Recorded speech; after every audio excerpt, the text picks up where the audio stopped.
Hello, everyone.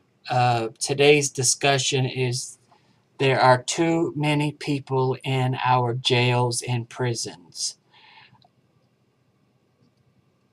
That being said, I don't know how much is being spent on each person, but I have found a study from the Bureau of Justice Statistics to let you know the amount that were in jail in 2015. This is what they found. The present final count of prisoners under the jurisdiction of the state and federal correctional authorities at year end of 2015, including admissions, releases, non-citizen inmates, and inmates aged 17 or younger. The report describes prisoner population by jurisdiction, most serious offense, and demographic characteristics. Selected findings on prison capacity and prisoners held in private prisons, local jails, and United States military and territories are also included. Findings are based on a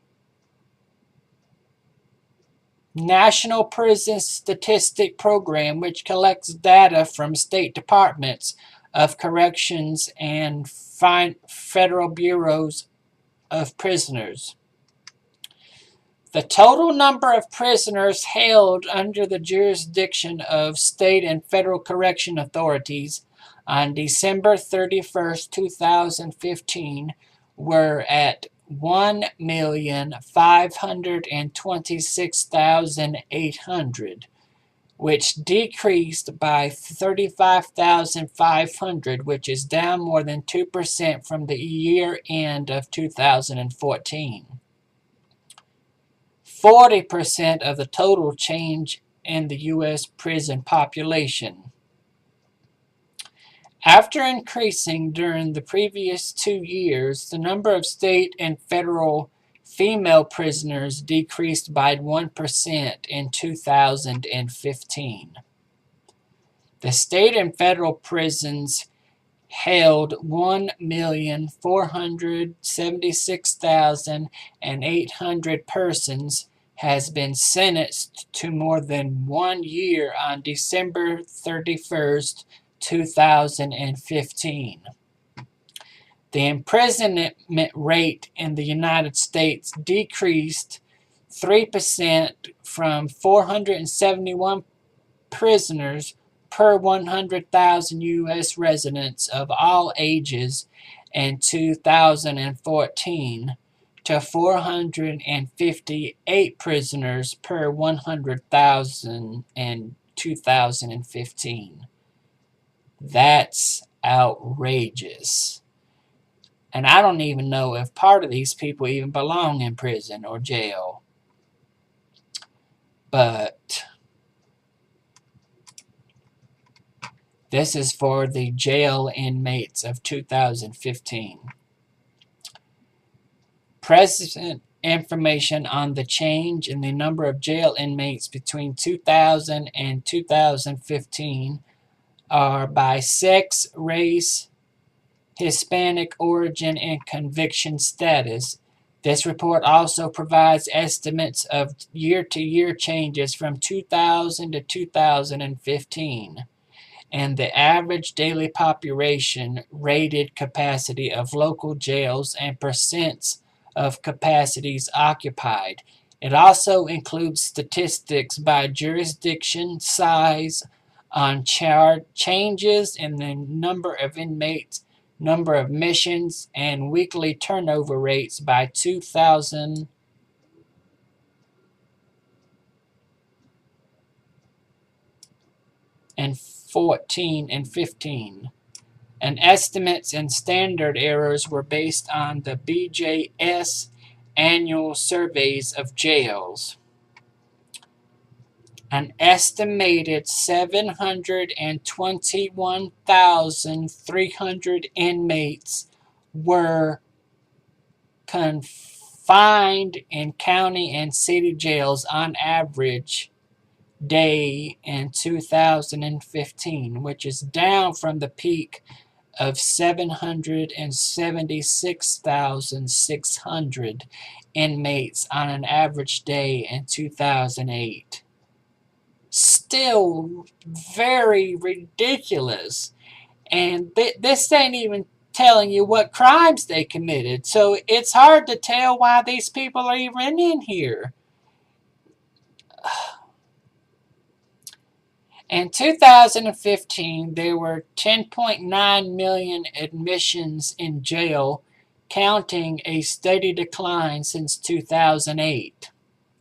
The number of persons admitted in jail continuing a steady decline since 2008. The number of persons admitted to jail in 2015 was nearly 15 times the size of an average daily population in 2015. The adult jail incarceration rate declined from a peak of 340 per 100,000 in 2006 through 2008 to about 300 per 100,000 each year since 2013. 300 people incarcerated per 100,000 each year since 2013. How outrageous is that? The juvenile population in local jails continued to decline in 2015 to fewer than 4,000, down from a peak about 7,600 juveniles from 2000 to 2010. That's a lot to take in. A lot to take in. Okay. The present statistics on persons supervised by adult correction systems in the United States at year 2015, including persons supervised in the community on probation or parole, those incarcerated in state or federal prisons or local jails. The report describes the size and change in total correction populations during 2015. The appendix table provides statistics on sex and selected years. At year-end 2015, an estimated 6,741,400 persons were supervised by U.S. adult correction systems, a decrease about 115,600,000 people from year-end of 2014. About 1 in 37 adults, or 2.7% of adults in the United States, was under some form of correctional supervision at year-end 2015, the lowest rate since 1994. And that's a still high number, a very high number.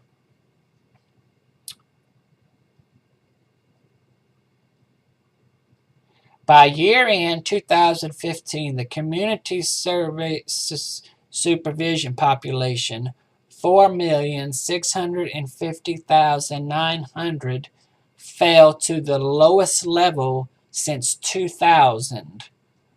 4,564,900 people, and the incarcerated population of 2,173,800 fell to the lowest level since 2004, which was 2,136,600.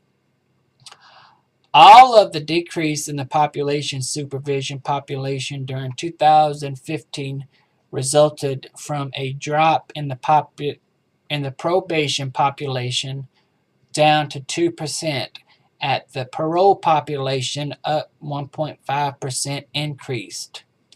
In 2004, the majority, which is 69% of the decline in incarcerated population, resulted from the drop in prison populations down to 35,500. Wow.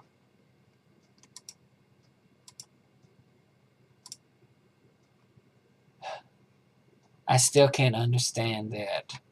So much. There's so many people. Well, with that in mind, I hope people understand why it's so important to know the laws and how you can get out of these sentences if possible. Because there's too many people in jail and prison. I mean, I can't even imagine the amount it takes per inmate in jail and prisons does it take to house an inmate. I mean, if we take that number, let's see if I can find that.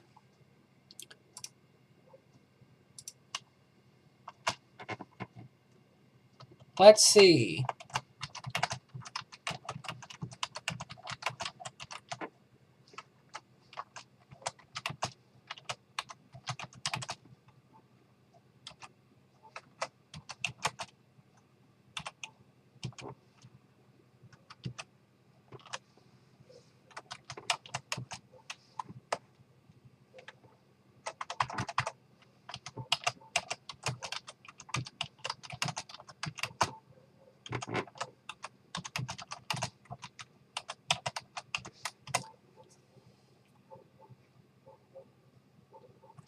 Okay.